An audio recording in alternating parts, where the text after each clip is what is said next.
The Chicago Bulls still have around 30 million to spend this free agency, and one of the better free agents that is available right now is Payton Watson. Should the Bulls go all in, and what is the likelihood that they'll get him? We'll talk about it.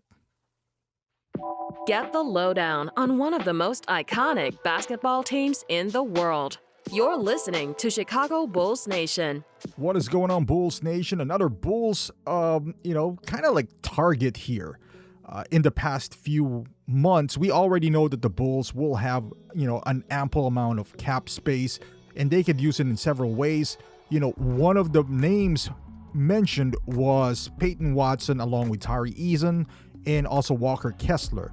Now, those guys are all restricted free agents, and restricted free agents are a bit tricky because the team that they're on right now could match any offer that the Bulls or anyone throws at them.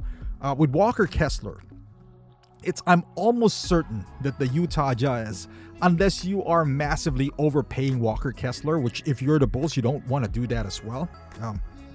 Let's say if you offer Walker Kessler, which the Bulls don't have, $40 million a year. The Jazz probably won't match that, but that is also bad, piece of business for any team, playing a player $40 million with the, injury history of Walker Kessler. Walker Kessler, ideally you want to pay him maybe 30, maybe a little bit north of that. But anything more than that, it's a big gamble because you don't want him occupying a certain percentage of your cap space. Now, with that being said, I think Utah, I think we can eliminate Walker Kessler. The other problem as well is that there's other cap space team that are left.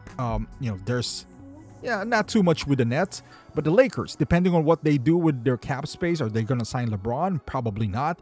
But one guy that keeps on floating around that fits perfectly with Bryson's slap mentality is Payton Watson. He has all those, boxes checked. Look at that. Awesome defense. He has the size, the length, the physicality. I don't know why he was celebrating on that play. The play was still going on. But, he's young. He shot, 40% on that stretch that they have from three. So he can shoot the ball. We all know he is athletic, a two-way player. So a player that the Bulls theoretically should want. He's a shooting guard.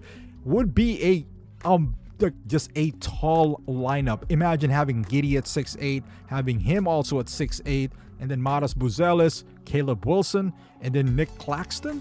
The shooting, we'll talk about that later. I think Buzelis can shoot, Giddey can shoot, and Payton Watson can shoot a little bit as well. Who says that, Caleb can't start shooting threes? And like Bryson said, maybe we'll worry about that next time. But it's not like, Payton can't shoot.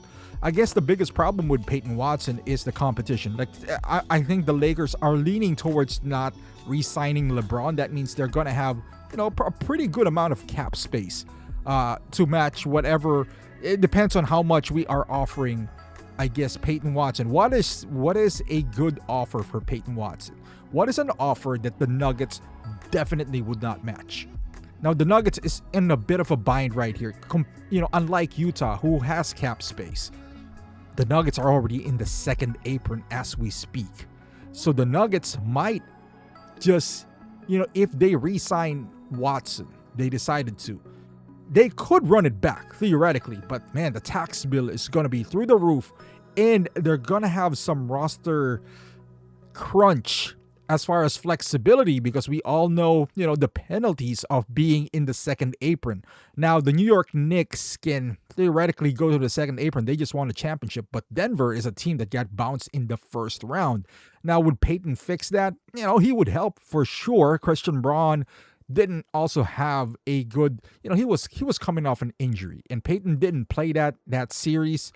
I think he was trying to reserve himself for this impending free agency, but if I'm a betting man, the Nuggets would try to get rid of maybe Cam Johnson and or Christian Braun. Zeke Naji is going to be hard to get off.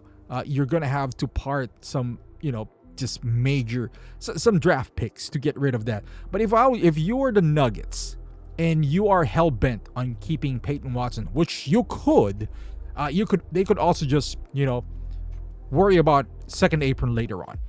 That maybe they're too they have confidence about this group that, hey, we're gonna run it back. Damn the second apron in the tax bracket. They're gonna be an expensive team. And if they get bounced in the first round, my God. But that is a possibility. But let's just pretend that, they're like, I don't care if you offer Payton Watson $35 million. We are going to match that. If you are the Bulls, would you pivot in maybe asking Denver, hey, we'll get Cam Johnson. We'll get Cam Johnson and give us maybe 2 second rounders. Cam Johnson is an expiring contract. So if you're the Bulls, you still have $30 million to spend. Cam Johnson, what is his contract? I think it's like 21 or 22 million. You still have 8-9 million left. You can combine that if you want to, or just leave it as it is. I think the Bulls only need to spend 10 more million to get to the floor.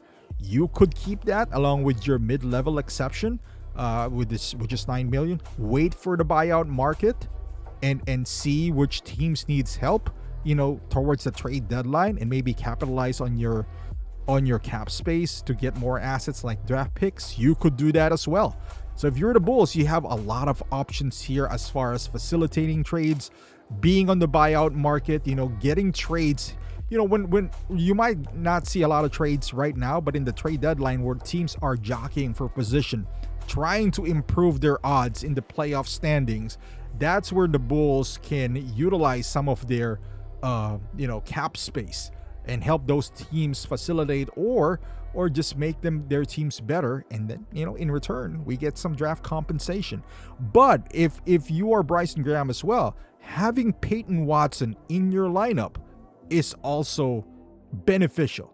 Because like I said, I can imagine this tall, lengthy lineup, including Payton Watson. And boy, it looks good. It looks good. If you put him as your shooting guard, depending on how much they value Dylan Swain, because Payton Watson is also young. And Swain, obviously if you slide Payton as the shooting guard, that might take away from some of the development that might be, just for Swain. Because you're going to have to give Payton his minutes. That means Swain, although he's a rookie, you're expecting him to, not play as much.